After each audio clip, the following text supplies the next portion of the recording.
Well, it's time to leave to go down to Southern Ohio to pick up my mode for the Dreamcast that I ordered from a place called Stone Age Gamer, which, if you're in the retro gaming community, you've probably heard of, if not used already. They have a retail location down in a town called Salem, Ohio, and I've been there a little bit before, not to the retail location itself, but through Salem, that area, especially, because I was in the Kent area for a while going to school. So the only problem with going down there is there really aren't any good ways to get down there in terms of freeways. It's going to be about an hour and a half no matter what I do. It's going to be about 70 miles no matter what I do. So it's going to be a long trip, and that wouldn't be a big deal, but I think you can see already what's surrounding me right now, and if I flip the camera around, you'll see even more in front of me. That's right. It's winter here in Ohio, so that means a day of 55-degree weather followed by a day of 20-degree weather followed by probably a week of snow or even more than that. So we're currently in the midst of a snowstorm, not the worst one ever, and it's definitely been downgraded since it started. So I figured let's take it easy, take it slow, and get down there slowly but surely and pick up that mode and hopefully have it ready for the weekend sometime, depending if I get the SD card or not. If I do, cool. If I don't, no big deal either.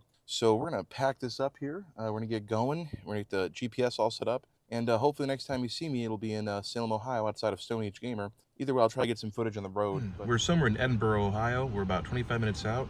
We're almost there. So we made it down to the metropolis of Salem, Ohio, and this is kind of what it looks like. Small town America, more or less. Small town Ohio, flanked by cornfields. I just went to this gas station over here. It was horrible. This speedway down here.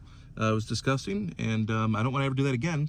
But, you drink the whole energy drink on the way down, you're going to have to go. Anyways, let's go find Stone Age Gamer. I finally made it. It was one of those small town, everyone wants to drive a car, but everyone wants to have a walking area places where there's only one-way streets and all kinds of turnarounds, and it wasn't fun, but let's go inside and get this thing so I can get home before that blizzard really hits the north. The first thing I didn't expect to see would be a Vectrex. It looks like a full retail display stand with pretty much everything there. That was pretty awesome. The place is flanked with games everywhere. It's got games, it's got systems, it has boxes, it has arcade machines, it has pinball machines. You can hopefully see from the video.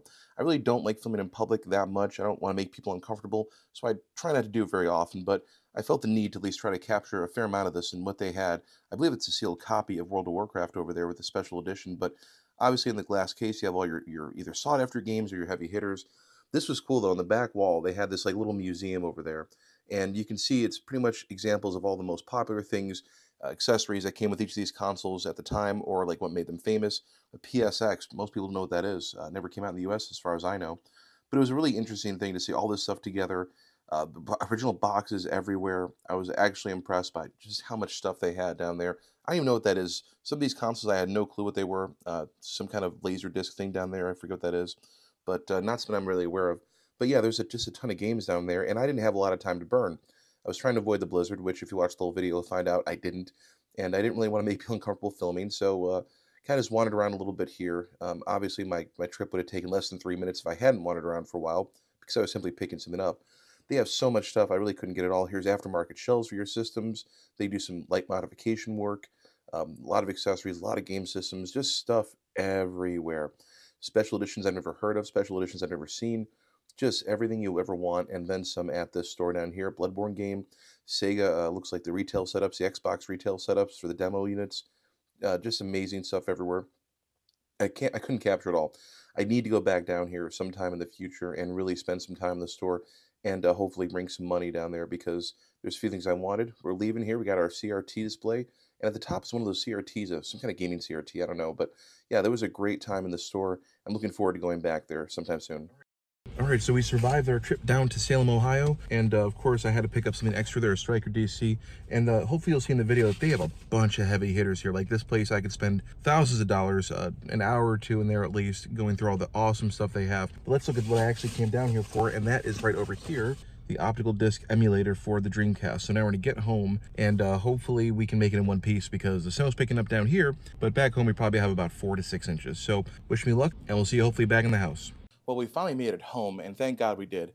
That was a really bad idea, to go out in a blizzard like that. It was snowing really badly up here. It wasn't snowing down south where Stone Age Gamer is, so I thought everything would be okay. Well, it turns out the lake effect hit right when I was coming back, and I was coming back to the back roads. That was not a good idea, and slow, cautious driving got me home in one piece. And next time I won't do that. I'll wait till spring, or I'll wait till a better day to go down to that place because it is worth going down to. So before we go into what's in the box here, let's talk about Stone Age Gamer. Hopefully from the video you saw, That place has everything. Some heavy hitters, some really heavy hitters, some of the rarest stuff I've ever seen, some rare consoles, everything in great shape.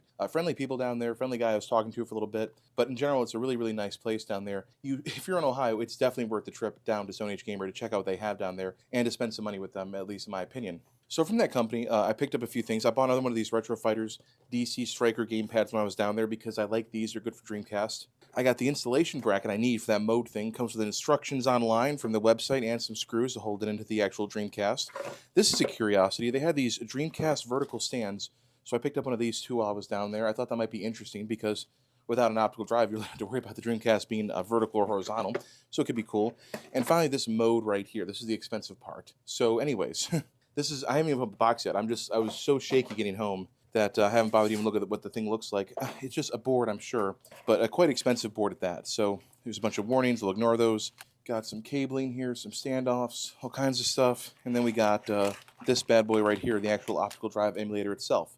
So we'll get that plugged into the Dreamcast either today or tomorrow. Not really sure. I think this is going to be a part 2 to this video. This will be the first part. This will be the adventure mode. And the second part will be me trying to install this in the Dreamcast itself. This video has gone on long enough for an adventure, but I hope you enjoyed that trip with me.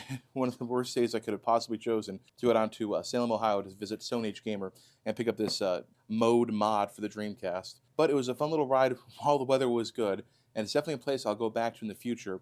At least I'll bring the whole family down there when the weather is a lot nicer. Thanks for going on this adventure with me to pick up a new optical drive emulator for my Dreamcast. Stay tuned for part 2 where I install this in my Dreamcast, and hopefully it works without any problems, unlike that GDEMU. Until the next time, we'll see you then.